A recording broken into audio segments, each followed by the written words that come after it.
Hello everyone, আসসালামু আলাইকুম। আমি পদ্মজা, লিখেছেন এলমা বেহরুজ। কণ্ঠে আমি বাঁধন, পর্ব ৯। সুজাক খান আত্মরক্ষায় অসাধারণ দক্ষতার কারণে তাকে আঘাত করার সাহস কুলায়নি। তাছাড়া আমিরের দলের প্রতিটি সদস্য তার মতোই নৃশংস খুনি। তবুও খলিল হাল ছাড়েননি। একদিন সুযোগ আসবেই, সেদিন এক কোপে আমিরের মুন্ডু ধর থেকে আলাদা করে দিবেন। অধিকন্তু মজিদও খলিলের চোখের বিষ। সব সম্পত্তি আমিরের নামে লিখে দিয়েছেন। অন্তরের জ্বালা অন্তরেই থেকে যায়। বাধ্য হয়ে আমিরের হুকুম তামিল করতে হয়। নিজেরা আর খবরদারি করতে পারেন না। মজিদ হাওলাদার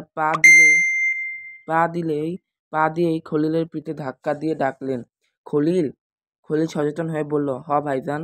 আমিরকে বললে আয়, রায়পুর যেতে মেলা বসেছে।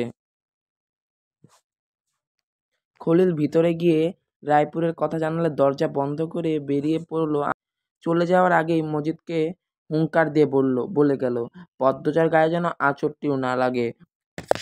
পদ্মজা পড়ে রইল ঘরবন্দি হয়ে। চোখ বেয়ে নামছে অশ্রুধারা, মাথা ঘুরপাক খাচ্ছে। চোখ দুটি বারবার ভারী হয়ে আসছে। মন ও দেহ উভয়ই বিপর্যস্ত। ও সে চোখে বোঝে। পদ্মায় ভেসে ওঠে পূর্ণা ও প্রেমার মুখ। এই পাপের জালে যদি পূর্ণা প্রেমা জড়িয়ে পড়ে। চোখ মেলল পদ্মজা। তার মেরুদণ্ড বেয়ে প্রবাহিত হলো হিমশীতল স্রোত। উদ্বেগে বেড়ে গেল মাথার যন্ত্রণা। দরজা খোলার মৃদু শব্দে ঘরের নিস্তব্ধতা ভেঙে পড়ল। ধীর পদক্ষেপে ঘরে প্রবেশ করল রেদওয়ান। তার ঠোঁটে একটা কুটিল হাসি লেগে আছে। সোজা এসে বসল পদ্মজার পাশে। বিরক্তির মুখ ফিরিয়ে নিল পদ্মজা। রেদওয়ান বলল, জানো পদ্মজা, এই মুহূর্তটার জন্য আমি কতদিন ধরে অপেক্ষা করছি। কৌতূহলী দৃষ্টিতে তাকালো পদ্মজা। রেদওয়ান তখন আরো উত্তেজিত হয়ে বলল, আমি তোমাকে কি চমৎকার ভাবেই না ঠকালো। রেদওয়ানের মুখে বিজয়ের হাসি। সে আজ তার জীবনের সবচেয়ে আনন্দের দিনটি উপভোগ করছে।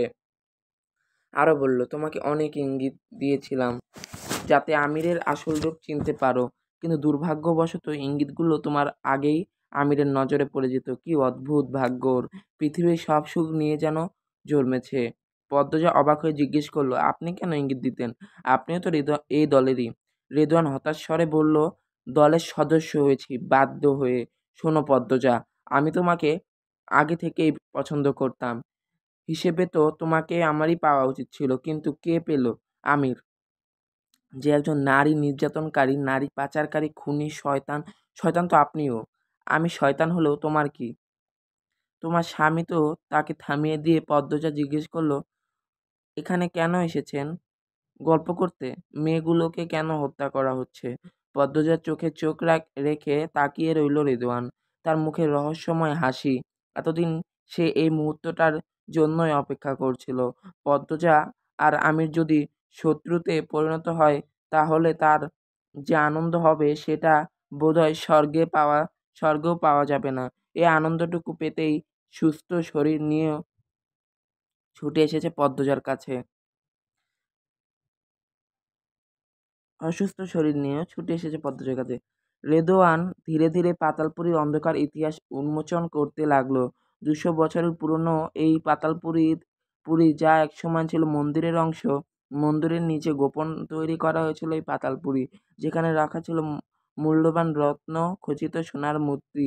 কালের বিবর্তনে এই গুপ্তঘর হাওলাদার পরিবারের হাতে চলে আসে। সেই সেই সঙ্গে শুরু হয় এক ভয়াবহ অধ্যায়। হাওলাদার বংশের এক পুরুষের নারী আসক্তি এই পাতালপুরী পরিণত করে অসংখ্য অপরাধের আখড়ায়। ধীরে ধীরে তা ছড়িয়ে পড়ে পরিবারের অন্যান্য পুরুষদের মধ্যে। পাতালপুরী হয়ে ওঠে তাদের নিষিদ্ধ বাসনা চরিতার্থ করার নিরাপদ আশ্রয়। রেদওয়ান বর্ণনা করল কিভাবে এই স্থানে ক্রমশ পরিণত হলো নারী নির্যাতন, পতিতাবৃত্তি এবং হত্যার কেন্দ্রবিন্দুতে। প্রজন্মের পর প্রজন্ম ধরেই এই পাপাচার চলছে। প্রতি বছর নির্দিষ্ট মৌসুমে নিরীহ মেয়েদের অপহরণ করে এখানে আনা হতো। তাদের উপর চালানো হতো অকথ্য অত্যাচার। কেউ কেউ মারা যেত, তারা আর যারা বেঁচে থাকতো তাদের নির্মমভাবে হত্যা করে লাশগুলো নদীতে ভাসিয়ে দেওয়া হতো। এই ভয়াবহ কার্যকলাপের সঙ্গে জড়িত অনেক ক্ষমতাশীল ব্যক্তি। টাকার বিনিময়ে তারা এখানে এসে তাদের প্রবৃত্তির চাহিদা মেটায়। হাওলাদার পরিবারের প্রতিটি পুরুষ সদস্যকে কৈশোর থেকেই এই পাপচক্রে জড়িয়ে ফেলা হতো। আমির তরুণ বয়সে নির্যাতন ও পতিতাবৃত্তির পাশাপাশি পাতালপুরীকে নারী পাচারের অংশ করে তোলে। পদ্মাজয় এই ভয়াবহ সত্য শুনে স্তম্ভিত হয়ে গেল। ২০০ বছর ধরে চলে আসা এই নৃশংসতা যা কেউ রুখতে পারেনি। বাইরে থেকে অতি সম্মানিত এই পরিবারের ভিতরে এত কালো হঠাৎ তার মনে হলো, তাহলে কি আমিরও মেয়েদের ধর্ষণ সে নিজেও এই পাপের অংশীদার? এই ভাবনায় পদ্মজার প্রশ্বাস অস্থির হয়ে উঠল। পদ্মজার এই অবস্থা দেখে হাসল রিদওয়ান। গলা পরিষ্কার করে বলল, এবার চলো ৬ বছরের পূর্বে ফিরে যাই। সেই ঝড়ের সন্ধ্যায় যেদিন আমির আর তোমার প্রথম দেখা হয়েছিল। সেই ঝড়ের সন্ধ্যায় যেদিন আমির তোমার প্রথম দেখা হয়েছিল। এই বাক্যটি পদ্মজার নিঃশ্বাস বন্ধ করে দিল। রেদওয়ান বিছানা ছেড়ে চেয়ারে টেনে বসলো। পদ্মজার দিকে তাকিয়ে কুটিল হাসি ফুটিয়ে উচ্ছ্বসিত কণ্ঠে বলতে শুরু করলো, আমির বছরের বেশিরভাগ সময় রাজধানীতে কাটায়। শুধু বর্ষা আর শীতের মৌসুমে গ্রামে আসে। তখন ছিল বর্ষার মাঝামাঝি। সব মেয়ে জোগাড় হয়ে গেছে। সেই আনন্দে আমরা দুজন খেলায় মেতেছিলাম। হঠাৎ ও প্রস্তাব দিল, যদি ওকে হারাতে পারি তাহলে যা চাইবে তাই দিবে। সৌভাগ্যক্রমে আমির সেদিন হেরে গেল। আটপাড়ায় মেয়েদের আমরা কখনো স্পর্শ করি না। নিজের গ্রামের মেয়ে হারালে বড় চাচার সুনাম ক্ষুণ্ণ হবে। তাই তিনি এখন এখানকার প্রধান। তাই আটপাড়ার কোনো মেয়ে আজও আমাদের কবলে পড়েনি। তোমাকে আমি স্কুলে যাওয়ার পথে দেখেছি। বিশ্বাস করো, তোমাকে যেদিন দেখেছি সেই রাতে ২ চোখ ঘুম আসেনি। আব্বাকে বারবার অনুনয় করেছি তোমাকে নিয়ে আসতে, কিন্তু উনি রাজি হলেন না। আটপাড়ায় মেয়েদের তুলে আনা যাবে না, কঠোর নিষেধাজ্ঞা ছিল।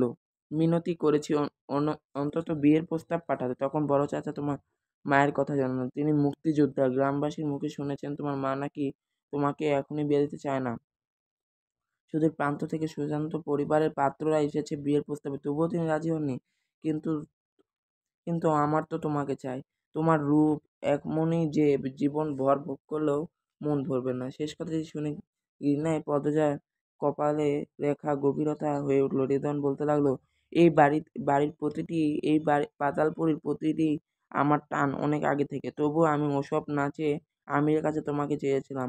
একবার ভেবে দেখো কতটা মুগ্ধ ছিলাম তোমার উপর। একটু ভাবো পদ্মজার দিকে করুণ চোখে তাকালো রেদওয়ান।